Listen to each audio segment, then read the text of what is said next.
Let's consider the temperature scales that we regularly use in science. There are 3 temperature scales that are in common use. They are degrees centigrade, degrees Fahrenheit, and Kelvin. Now, the degrees centigrade scale and the degrees Fahrenheit scale are based on the freezing point of water. So centigrade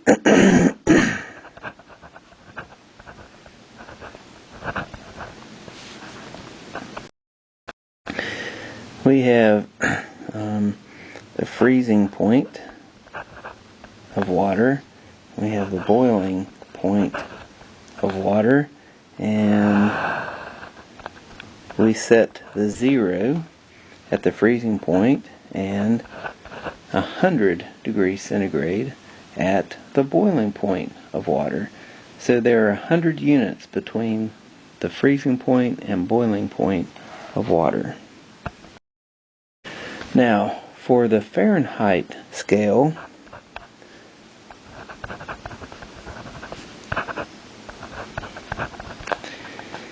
we start with the freezing point of water, but it's not 0, it's 32 degrees. And the boiling point of water, not 100, but 212 degrees Fahrenheit. So there are 180 units between the freezing point and boiling point of water. That's 212 minus 32 equals 80.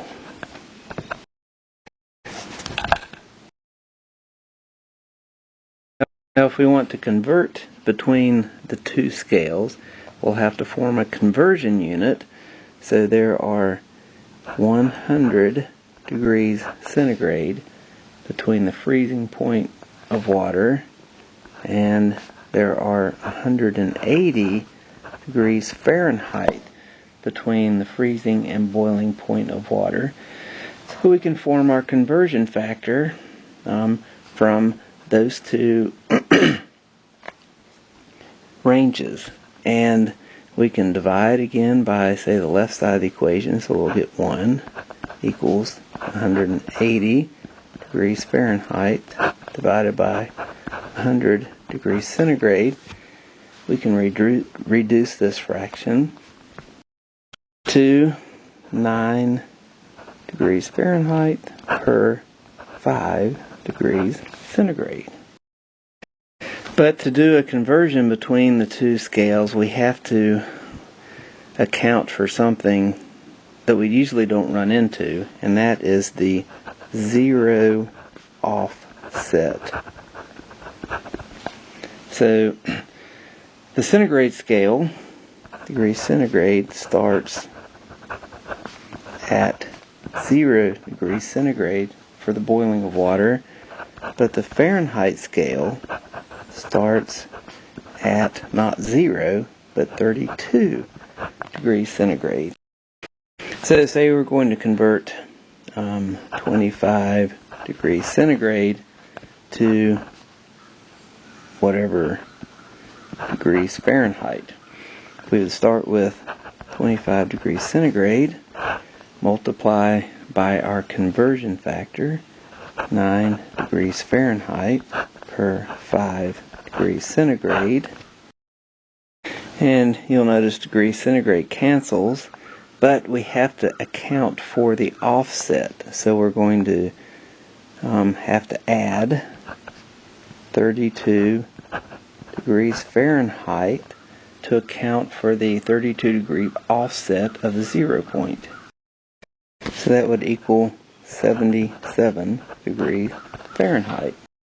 Another way of looking at this, say we start with 0 degrees centigrade. We're going to convert to Fahrenheit. Now, centigrade cancels, but 0 times 9 is 0. So 0 centigrade is not 0 Fahrenheit. So 0 centigrade is the freezing point of water, which is 32 degrees Fahrenheit. So we have to add for the offset of the 0 points. and that will give us 32 degrees Fahrenheit.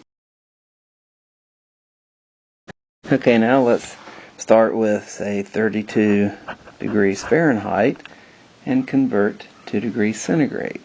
We're first going to have to account for the offset.